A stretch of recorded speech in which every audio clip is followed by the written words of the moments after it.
하나 하고 시작하려고 합니다. 제가 어릴 때 아마 가장 교회 주일학교에서 많이 불렀던 걸로 기억이 나고요. 어렴풋이 어디에서 교회 사택 옆에 있는 유치부실에서 하얀 그 궤도 이렇게 넘기면서 불렀던 찬양은 아니지만 이렇게 노래였던 것 같습니다. 우리 한번 혹시 아세요? 텔레비전에 내가 나왔으면 아시죠? 율동도 아시는 분 저를 한번 따라서 우리 하고 같이 시작. 텔레비전에 내가 나왔으면 정말 좋겠네, 정말 좋겠네. 텔레비전에 내가 나왔으면 정말 좋겠네, 정말 좋겠네. 춤추며 노래하는 예쁜 내 얼굴, 텔레비전에 내가 나왔으면 정말 좋겠네, 정말 좋겠네. 아멘 할 수도 없고. 이 무대를 쓰기 위해서 수도 없이 율동을 연습했는데 그래도 무대를 잘 마쳤습니다. 이 노래는 무대에 서고 싶어하는 아주 순박한 어린아이들의 동심을 담아두고 있는 노래죠. 그런데 이런 순박한 동심 말고 야박한 겉박으로 관객들을 숨죽이게 하는 그런 무대 위의 주인공들도 있습니다. 무력과 재력을 휘두르면서 순식간에 관중석을 공포로 몰아넣기도 합니다. 이것이 세상의 정치, 경제의 힘입니다. 무시할 수 없는 위세입니다. 위세의 사전적인 의미의 뜻을, 오늘 말씀이 제목이 위세인데 사전적인 의미를 찾아보니까 두 가지 의미가 있습니다. 하나는 사람을 두렵게 해가지고 복종하게 하는 힘, 사람을 무섭게 두렵게 해서 복종하고 따르게 하는 힘, 그게 위세이고, 두 번째는 위험이 있거나 맹렬한 기세가 있는 것을 위세라고 합니다. 그 기세가 있는 무대들이 세상에 참 많이 있습니다. 그 무대가 세상을 움직이고 호령하는 것처럼 보입니다. 오늘 이 책의 나훔이라고 하는 책인데요. 나훔은 총 3장으로 되어 있고 1장은 15절, 2장은 13절, 3장은 19절, 그래서 한 47절, 47문장으로 되어 있는, 그냥 앉아서 여러분들 셀폰으로 작은 좀 길다 한 기사 하나 볼 정도의 짧은 책입니다. 이 책의 지은이가 나훔인데 주전 7세기, 예수님이 오시기 한 650년, 60년경에 활동한 것으로 짐작이 되는 이 나훔이 살던 이 시대에는 아주 힘있는 위세 있는 중앙무대, 사람들이 다 포커스가 되어 있고 카메라 앵글이 그쪽을 향하고 있는 역사의 중앙무대는 아시리아라고 하는 제국의 수도 니느웨였습니다. 요나 시대에도 요나 보고 하나님이 어디 가라 그랬죠? 니느웨 가라 그랬죠. 우리가 익히 알고 있는 이 요나 책에 나와 있는 니느웨, 독보적인 중앙무대의 주인공 니느웨였습니다. 니느웨에서 일어난 일들, 니느웨에서 결정한 사항들, 니느웨에서 보도되는 일들이 아주 머나먼 타국의 시골에 살던 사람까지도 영향을 받을 수밖에 없는 막강한 위세를 세상에 떨치고 있는 시대였습니다. 북이스라엘은 주전 722년에 아시리아의 니느웨에 의해서 함락을 당합니다. 완전 깡그리 다 망해버리고 아주 많은 사람들이 그 니누의 힘에 의해서 포로로 끌려갔습니다. 니누에로 인해서 온 세상이 공포에 떨던 시절입니다. 니누에가 움직이는 대로 움직였고 니누엘이 바꾸는 채널에 따라서 바뀌어졌습니다. 트렌드를 만들었고 방향을 설정해 준 것도 니누에였습니다. 니누에는 실로 천하무적이었습니다. 니누에가 불고 다니는 바람은 세상을 휩쓰는 엄청난 아주 막강한 위세였습니다. 이 나훔은 온통 1장부터 3장까지 니누의 얘기입니다. 아주 이례적으로 니누에를 알고 싶으면 니누의 전문가인 나훔에게 우리가 물어보면 니누에 속한 모든 평가들과 가지고 있던 위세들을 우리가 간접적으로 경험할 수가 있습니다. 그런데 여러분, 우리에게도 니누에 같은 존재가 있습니다. 어떤 무대에서 결정하고 또 그 무대에서 움직이는 동선에 따라서 우리를 위축하게 만들고 기가 죽게 만드는 그런 니누에가 우리의 마음 안에도 자리 잡고 있습니다. 무대는 평지보다는 높습니다. 나보다 높은 곳에 있는 것들, 나보다는 어느 정도 높은 곳에 있다고 생각되는 것들, 그런 것들로 인해 세상이 있는 질서가 유지되는 것처럼 보입니다. 그런데 이런 세상에 있는 위세들은 무엇이든지 막론하고 역사가 우리에게 증명하는 한 가지는 세상의 위세는 장수하지 못한다는 사실입니다. 니누의 위세의 수명도 고작 100여 년 남짓이었습니다. 주전 705년에 사네립이라고 하는 성경에 나와 있는 왕에 의해서 니누에가 아시리아의 수도로 부상이 되고, 그리고 주전 612년에 이 니누에는 바벨론 제국에 의해서 함락을 당해서 역사 안에 사라지게 됩니다. 허장성세, 이걸 줄여 허세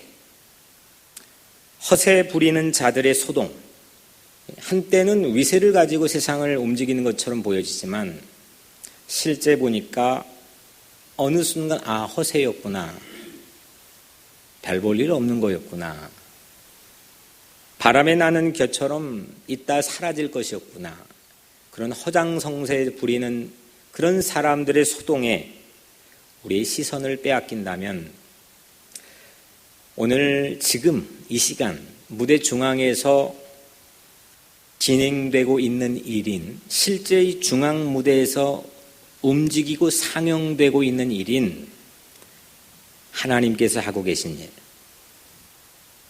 하나님께서 일하고 계신 일, 그걸 보지 못할 위험이 우리 안에도 있게 됩니다.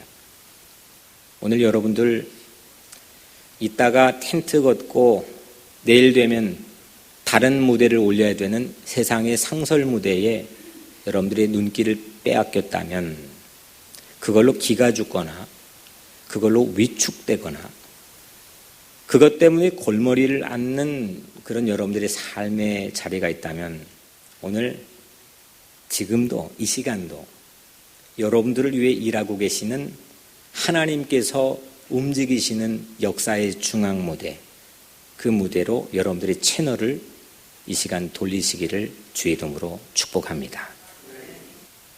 오늘 1절에 니느웨에 대한 경고, 곧 엘고스 사람 나훔의 묵시의 글이라 했어요. 니느웨에 대한 경고, 곧 엘고스 사람 나훔의 묵시의 글이라. 이 짧은 이게 첫 문장, 나훔의 첫 문장, 서문의 첫 문장인데 이 문장 안에는 상반된 두 개의 지역이 소개가 됩니다. 하나는 니느웨, 하나는 엘고스. 엘고스는 물론 나훔의 출신 지역으로 우리가 생각할 수 있겠죠. 근데 누구도 이 정확한 지역을 알지는 못합니다. 성경에 딱 한 번 나오는데 이 엘고스를 그렇지만은 많은 전문가들이 추정하기는 예수님의 복음의 전초 기지였던 가버나훔, 나훔이라고 하는 사람의 마을이라고 하는 가버나훔의 자리일 거라고 많은 사람들은 추정을 합니다. 가버나움은 예수님의 공생의 사역의 센터, 전초 기지였습니다. 막 예수님이 3년 동안 공생에 하루 이쪽 갔다가 일하시고 반드시 백하고 돌아오는 전초 기지, 센터, 예수님의 아지트가 가버나움입니다. 갈릴리 호수의 북쪽에 있는 가버나움은 그래서 예수님 복음의 중앙 무대였습니다. 하나는 세상의 중앙 무대고 니느웨, 하나는 세상의 중앙 무대고 엘고스, 가버나움으로 추정되는 엘고스, 또 하나는 복음의 중앙 무대입니다. 사실 이 말씀을 한 주일 동안 숱하게 반복하게 읽고 이게 하나님 무슨 뜻입니까? 어떻게 말씀을 전해야 됩니까? 너무 좀 이게 안 올 것 같아 두렵기도 하고 또 한 주일 그렇게 보냈는데 이 1절을 읽으면서 하나님께서 저에게 그런 감동을 주시는 것 같았습니다. 어떤 곳의 위세에 주목할 거니 역사의 세상의 중앙무대, 복음의 중앙무대, 아주 시시하고 촌스러운 얘기가 될지는 모르겠지만 예를 들자면 우리의 자녀들 주일날 교회 갈 거니 아니면 학교 갈 거니 국가고시를 볼 거니 가서 예배를 드릴 거니 지금이야 이렇게 촌스럽게 들리는 질문의 수준이 되어버렸지만 저 어린 시절만 해도 이거는 상당히 중요한 신앙적인 질문이었던 때가 있었습니다. 이거에 대한 분명한 답을 하는 신앙이 안 되면 그는 교회 직분자가 될 수 없고 목사도 될 수 없고 건강한 크리스찬으로 대접받지 못했습니다. 오늘날은 역사의 중앙무대와 복음의 중앙무대가 너무나 우리 신앙 안에서 혼재되어서 무엇을 쫓고 있는지 무엇을 믿고 있는지 우리에게 많은 혼란을 주기도 합니다. 성경은 분명하게 우리에게 도전한 질문을 합니다. 니느웨를 볼 거니 엘고스를 볼 거니 어떤 곳의 위세, 어떤 곳의 기세와 어떤 곳의 부는 바람에 주목할 거니 나홈의 서문은 우리에게 이런 질문으로 시작을 하고 있습니다. 나훔이라고 하는 사람은 역사의 상설 무대에 지나지 않는 오늘 아침에 무대 폈다가 저녁에 텐트 걷고 닫고 시대의 시류와 트렌드에 따라서 그 무대에 올리는 것들이 끊임없이 바뀌어 변천되어 가는 그 상설 무대밖에 되지 않는 거기에 온통 시선을 빼앗긴 사람들, 거기에 모든 관심과 생각을 몽땅 다 빼앗긴 사람들, 그 사람들이 역사의 중앙 무대인 하나님이 서 계신, 하나님이 일하시는 그곳으로 우리의 시선을 잡아서 옮기도록 하는 일을 나홈은 사명으로 알고 살았습니다. 니느웨에 대한 경고, 이게 한글은 세 글자인데 원문을 보면 이게 두 글자입니다. 그런데 이게 원문에 있는 두 글자가 누가 봐도 매우 특별합니다. 이렇게 글을 시작하지 않거든요. 매우 독특한 문체와 방법으로 시작하는데 니느웨 경고입니다. 하나님께서 중앙무대에서 하신 일이 뭐냐? 하나님께서 중앙무대 스테이지에 서가지고 하신 일은 니느웨를 보복하는 일이었습니다. 그리고 니느웨에 대한 보복하는 이야기를 이 니느웨 3장 안에 전체 47절 안에 담아두고 있습니다. 2절에 여호와는 질투하시며 보복하시는 하나님이시라. 니누에 없는 이 세상은 상상할 수 없던 시절, 니누에 채널 없이, 니누에 없이 세상의 경제는 전혀 꿈에도 상상이 안 되는 시절, 모두를 숨죽이게 하는 그 니누에게 보복하는, 감히 그 니누에게 대들고 그 니누에를 잡아 끌고 흔들어대는 하나님의 위세, 하나님의 거침없는 위세를 이 나훔은 너무 생동감 있게 우리에게 보여줍니다. 저는 이 부분에 아주 너무너무 이 가슴이 설레더라고요. 2절의 이 하반절의 부분인데, 여호와의 길은 회오리 바람과 광풍에 있고 구름은 그 발에 티끌이로다. 여호와의 길은 회오리 바람과 광풍에 있고, 수십 번을 읽었습니다. 허리케인이 하나님의 발자국이고, 하나님 푹푹 찍고 다니는 허리케인이 하나님 발자국이고, 그리고 허리케인이 오는 전조 현상을 나타내는 폭풍구름, 그 무시무시한 사람을 위압하는 그 위세가 있는 폭풍구름은 하나님께서 발을 떼시며 터실 때 일어나는 먼지에 불과하다. 야, 하나님의 위세가 뭔지를 얼마나 체험했길래 이렇게 생동감 있는 언어로 표현할 수 있을까?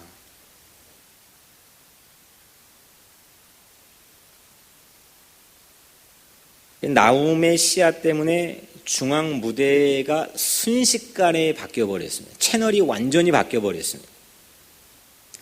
채널을 고정해서 니느웨에서 벌어진 일들만 세상이 주목하고 있던 시대, 그것 때문에 위축되고 기가 꺾여 살던 그 시대에 하나님이 역사의 전면에 등장하셔서 그 니느웨에게 보복하고 그 니느웨를 잡아 끌어내는 그 역사의 중앙 무대로 채널이 나훔 덕분에 바뀌었습니다. 여러분들이 보고 있는 영상의 채널은 주로 어디에 맞춰져 있습니까? 그 맞춰져 보고 있는 채널에 따라 여러분들의 생각은 사고가 형성되게 되어 있고, 여러분들의 행동 양식은 결정되게 되어 있습니다.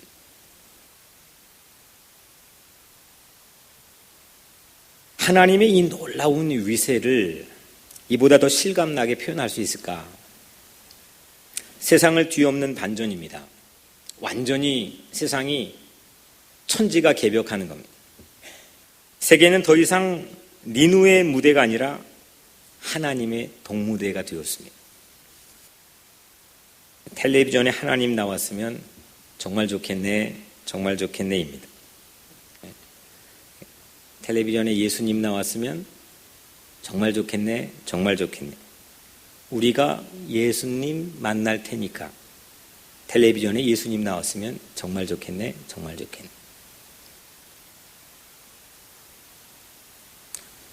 저는 오늘 이 나훔의 체험적인 신앙 고백, 여호와의 길은 회오리 바람과 광풍의 안에 있고 구름은 그의 발에 먼지, 티끌이로다.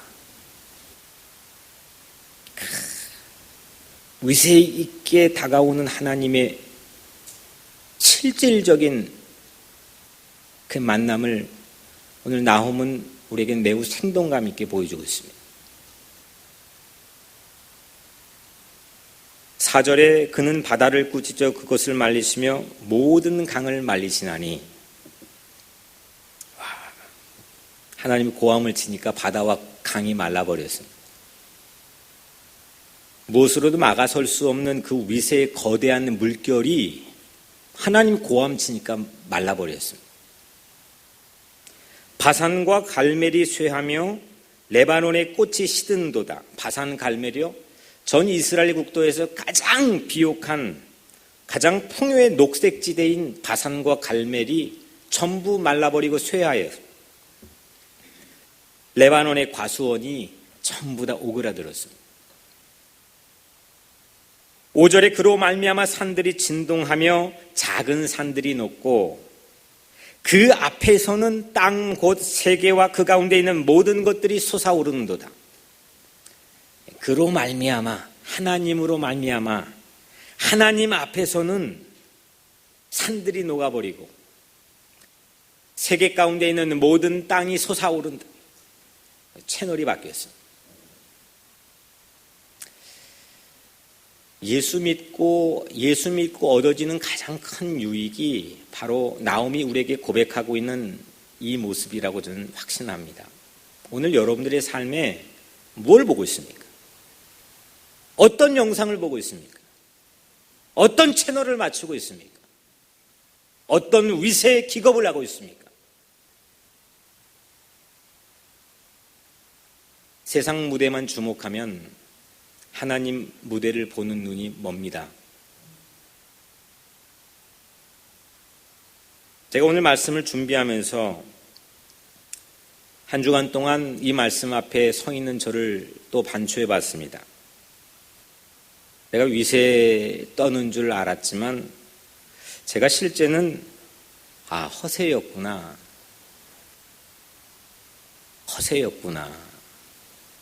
이거를 하나님 말씀 앞에서 깊이 깨달았습니다. 실속 없이 겉으로만 드러난 기세를 가지고 높은 무대를 바라보며 우리가 살고 있지는 않습니까? 허세는 경상북도 방언인데 허수아비의 경상북도 방언이랍니다. 허수아비의 논란 참새 아시죠? 논밭에 참새 때 오지 말라고 허수아비를 세워놓는데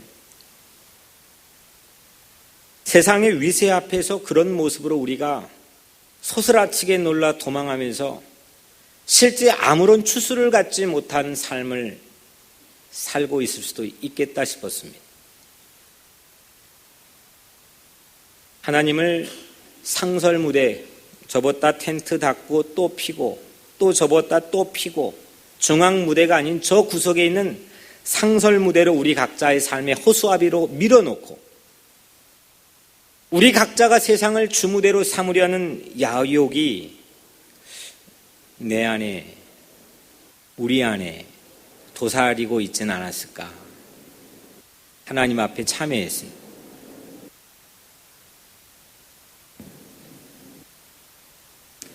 오늘 7절에 보니까 여호와는 선하시며 환난 날에 산성이시라. 그는 자기에게 피하는 자들을 아시느니라.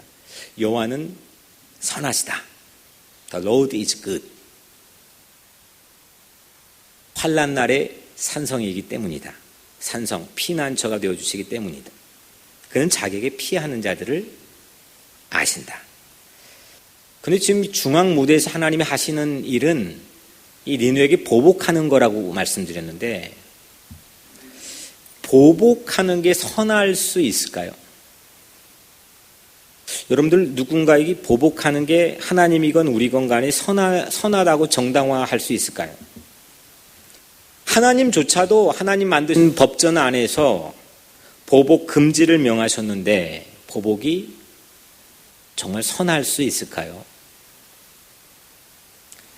근데 하나님은 선하시다 했습니다. 하나님은 오늘 역사의 중앙 무대에서 하신 이 니느웨를 향한 보복이 하나님 선하신 고백으로 나옴에게는 튀어나왔습니다.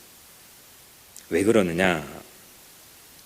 하나님의 보복이 선하신 까닭은, 하나님의 보복이 정당화되는 까닭은, 하나님 보복을 찬양해야 되는 까닭은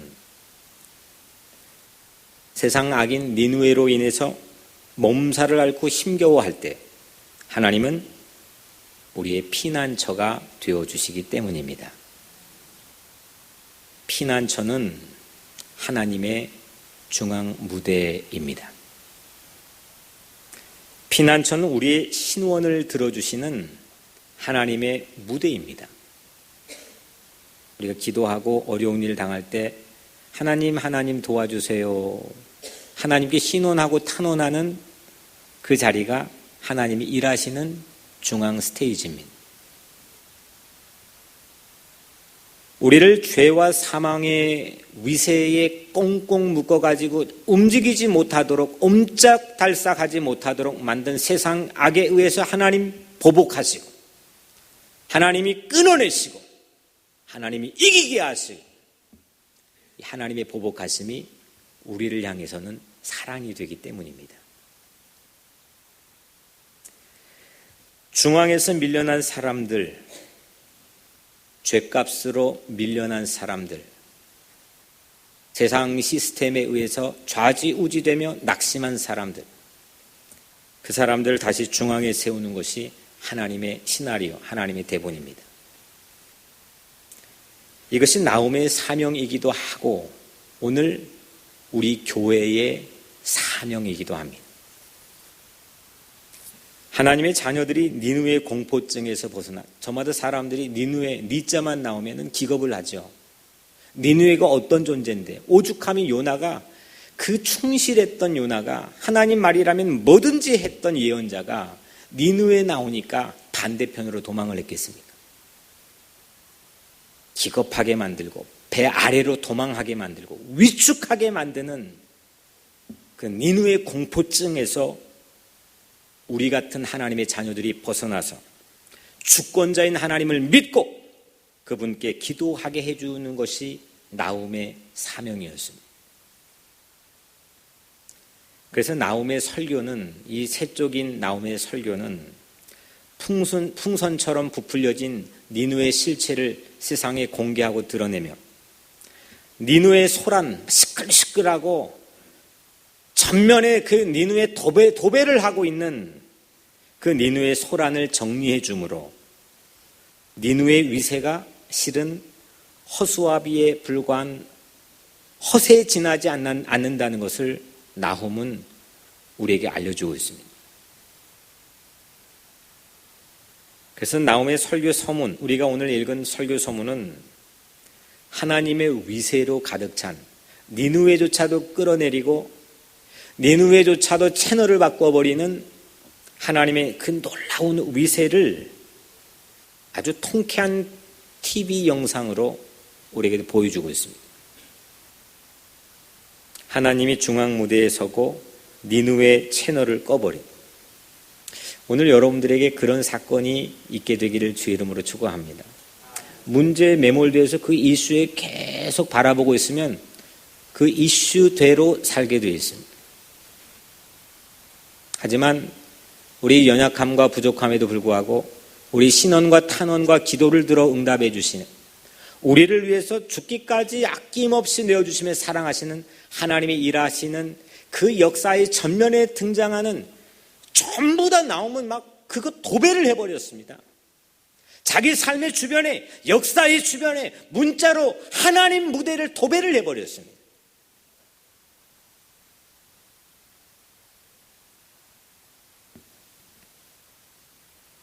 우리를 넘어뜨리고 위축하게 만드는 주변의 모든 파워의 정체를 낱낱이 드러내어서 그 골칫덩어리, 그 골칫거리를 주변으로 밀어내며 우리의 피난처가 되시는 하나님께 기도하며 하나님을 믿는 것이 능력인 걸 여러분들 믿으시길 바랍니다. 성경에서 허세와 위세를 명백하게 보여주는 곳 하나를 소개합니다. 우리 안에도 허세가 있다면 이 거품을 좀 빼고, 어떻게 하면 위세 있게 성경에 끊임없이 반복하는 이 관용구인 담대하게 우리가 살아갈 수 있을까? 사사기 7장에 보면 미디안이라는 적군의 숫자가 13만 5천 명이었습니다. 그에 맞서서 기드온, 이 이스라엘 편에 있는 아군의 숫자는 3만 2천 명입니다. 이 자체만으로도 수적 열세에 놓여 있고 게임되지 않습니다. 하나님은 그 13만 5천 명 앞에서 있는 3만 2천 명, 그 3만 2천 명 중에서 3만 1,700명을 허수로 관조의 집으로 돌려보냅니다. 그리고 몇 명만 남겨놨죠? 몇 명이죠? 기드온? 300명. 300명을 딱 남겨놨어요. 아니 13만 5천 명 앞에서 300명이 서 있는 겁니다.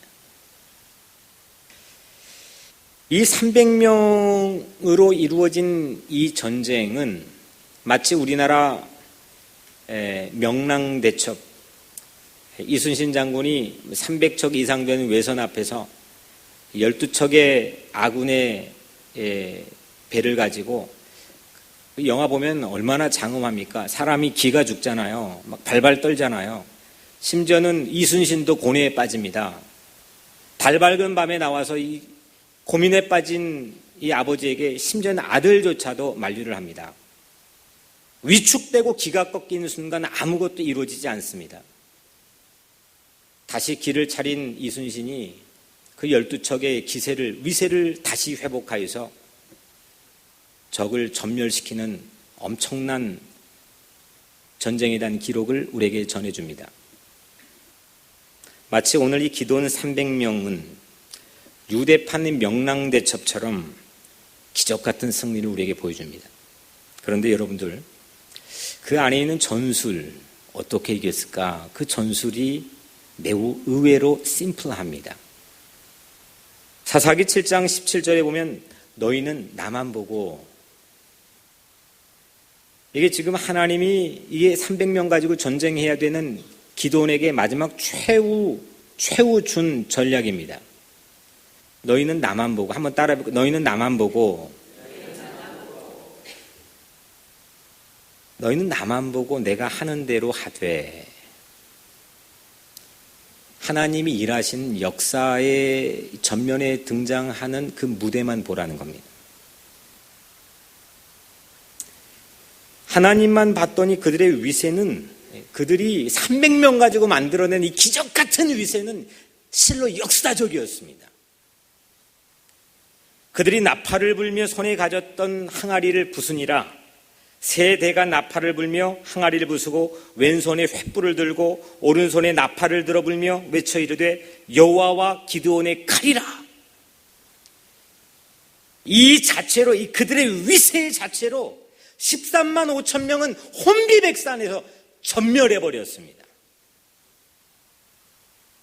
여러분들, 이런 위세는 신앙이 가져다준 힘입니다. 세상이 전술로 이뤄낼 수 없고 여러분들 갈고 닦은 능력과 실력으로 이뤄낼 수가 없습니다. 오늘 여러분들 이런 위세를 얻어가지고 어깨 피고 고개 들고 세상을 향해 담대하게 나갈 수 있는 예수의 제자들이 되시기를 주의 이름으로 축복합니다. 여러분들의 천성적인 것, 나는 원래 그런 기질이 있는 것, 세상이 가져온 내 백그라운드를 가지고 오래 가지 못합니다. 하지만 하나님이 역사의 전면에 나를 위해서 일하시는 그 무대에 주목할 때 실로 형용할 수 없는 우리에게 제공되어지는 이 어마어마한 위력적인 힘, 12척의 배를 가지고 300척 이상이 되는 외선을 쳐부쉈던 이순신의 그 리더십처럼 오늘 여러분들 가정에, 또 여러분들 각자 인생에 이 위세가 예수로 인해서 회복되어지기를 주의 이름으로 축복합니다. 우리는 사실 저도 보니까 너무 허세가 많습니다. 점점 세월이 흘러갈수록 마치 목마른 허기진 사슴처럼 허세를 찾아가는 것들이 우리 인생입니다. 허망한 것들, 있다가 사라진 것, 바람에 나는 겨와 같은 것들, 그것들이 내 인생을 좌지우지하며 내 인생을 결정할 것처럼 우리에게 호도해서 온통 내 머릿속에는 그 이슈와 문제들로 가득합니다. 하지만 이 시간 여러분들을 사랑하고 여러분들을 위해서 일하고 계시는 하나님을 바라보시기를 주의 이름으로 축복합니다. 300명의 위세는 13만 5천 명을 혼비백산하게 만들었습니다. 저 이 장면을 읽을 때마다 힘을 얻고 통쾌합니다. 명랑대첩과 비교도 되지 않을 만큼 이 놀라운 하나님이 제공하는 위세, 그 300명에 담겨있는 놀라운 기운이 오늘 여러분들 이 공동체 안에도 가득 회복되어지기를 주의 이름으로 축복합니다. 우리 안에 있는 허세를 제합시다. 허세를 털어냅시다. 그리고 위세 있는 300으로 다시 전열을 정비합시다. 세상 바라보지 않고 하나님의 중앙 무대만 바라볼 수 있는 300이 내 안에 있다면 무엇이 위축되고 무엇이 기가 죽겠습니까? 저는 물론 지금도 당연히 그렇지만 목사 왜 했을까? 한 가지 이유 때문입니다.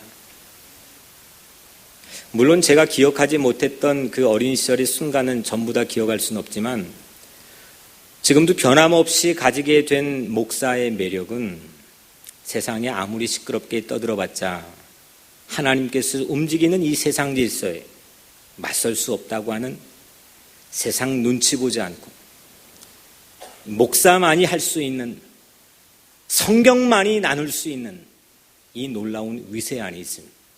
좀 초라하고 좀 연약하고 좀 작고 좀 가난하고 좀 불편하고 좀 무시당해도 목사 안에 있는 이 매력은 오늘 나옴이 고백했던 것처럼 찌찌한 역사의 상설 무대에 주목하지 않고 역사의 전면에서 우리를 위해 활동하고 있는 하나님의 메시지를 전하는데 저는 이 목사의 매력이 있다고 생각합니다. 교회의 매력도 마찬가지고 크리스찬의 매력도 마찬가지입니다.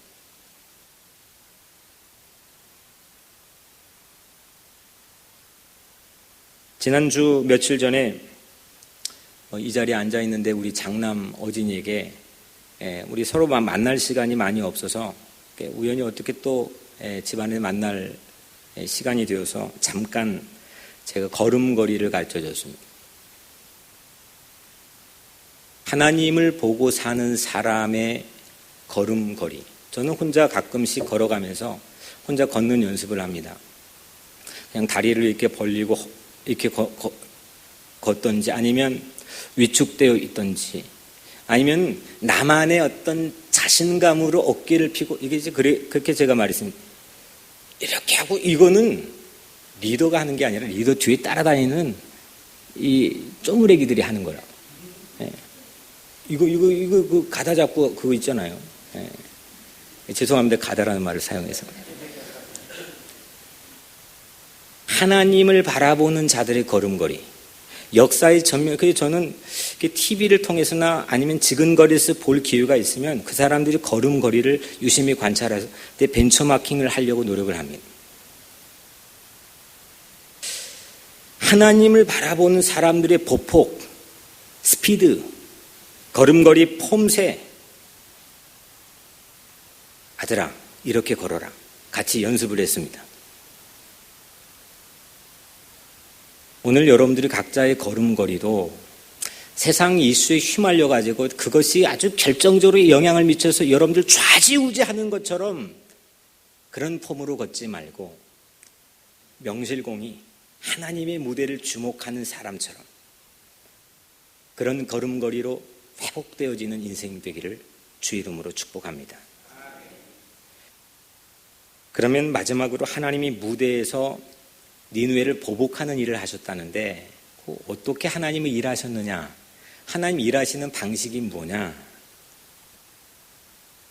좀 단도직입적으로 말씀드리면 하나님이 일하시는 방식은 오늘 본문의 느낌과는 매우 다르게 되게 조용히 일하시고 기도를 통해 일하십니다. 보도블록을 밀고 올라오는 이 보이지 않는 그 식물들의 힘이 있잖아요.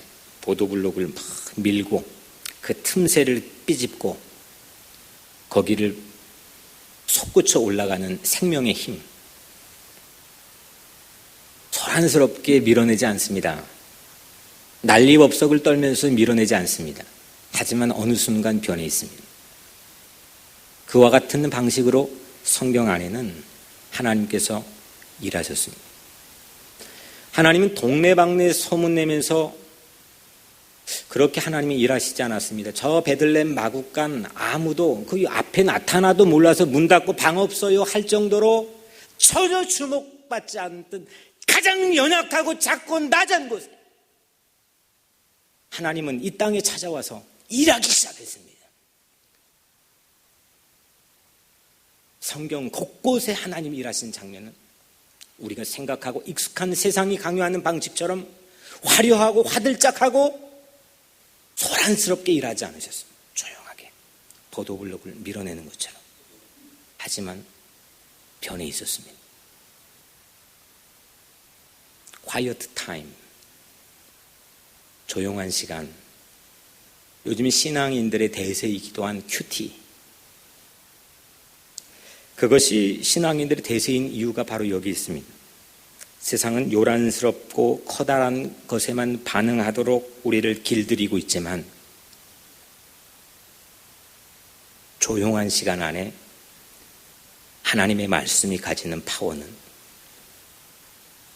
무엇으로도 거스를 수가 없습니다. 어느새 중앙을 전복해버리고 무대에 서는 하나님을 봅니다. 하나님이 무대에 오르시는 최고로 위세 있는 장면을 오늘 마지막으로 나누려고 합니다. 예수님이 십자가에 소리 없이 오르셨습니다.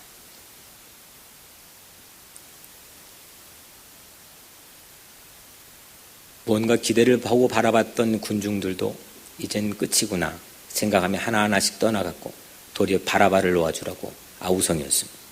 그래도 침묵했습니다. 아무 말 없었습니다. 거기서 6시간 동안 못 박힌 채로 숨죽이 아무 일도 하지 않았습니다.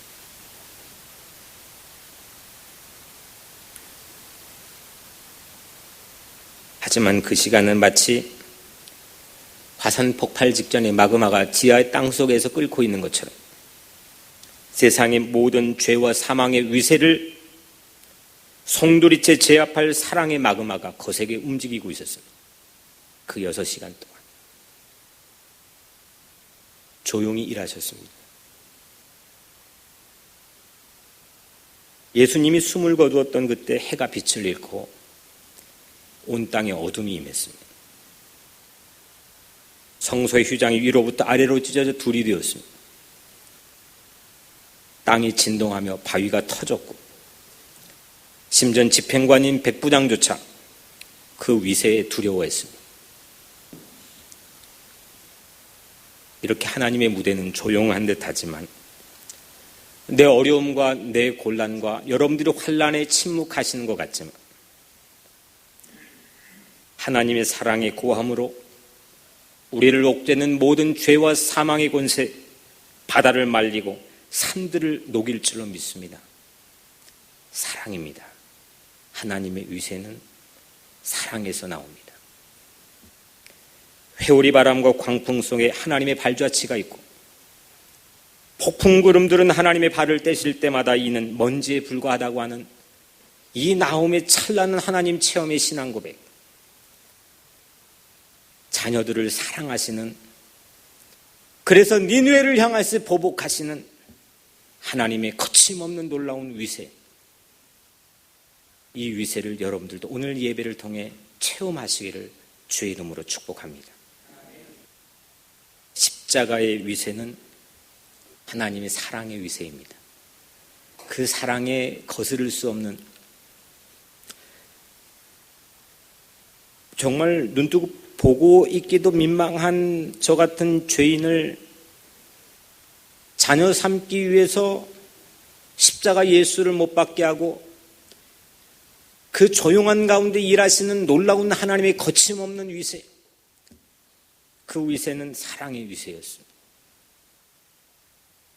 무엇으로도 거스를 수 없는 이 위대한 위력, 그 위력이 한 사람 한 사람을 거듭나게 할 수 있습니다.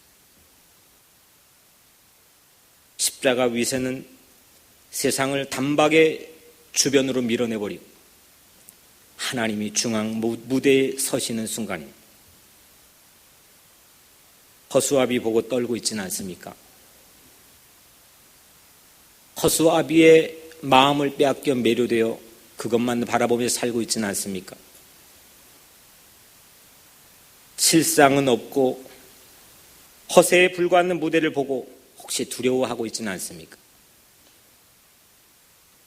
내 안에서 하나님의 중앙 무대만 바라볼 수 있는 300을 가려냅시다. 300으로 전열을 여러분들 각자 인생이 다시 정비되기를 바랍니다. 그 300으로 나움처럼 내 안에 니느웨에게 경고합시다. 사랑으로 위세 있게 다시 우리의 걸음걸이를 가다듬읍시다. 세상 무대인 니느웨에 서지 않고 복음의 중앙 무대인 가버나움의 나훔처럼 섭시다. 이때 하나님은 우리의 피난처가 되어주시며 그 피난처가 내 인생에 잊지 못할 무대가 될 줄로 믿습니다. 사랑하는 성도 여러분, 너희는 가만히 있어 내가 하나님 됨을 알지어다. 너희는 가만히 있어 내가 하나님 됨을 알지어다. 내가 문나라 중에서 높임을 받으리라. 내가 세계 중에서 높임을 받으리라. 만군의 여호와께서 우리와 함께 하시니 야곱의 하나님은 우리의 피난처이시로다. 아멘.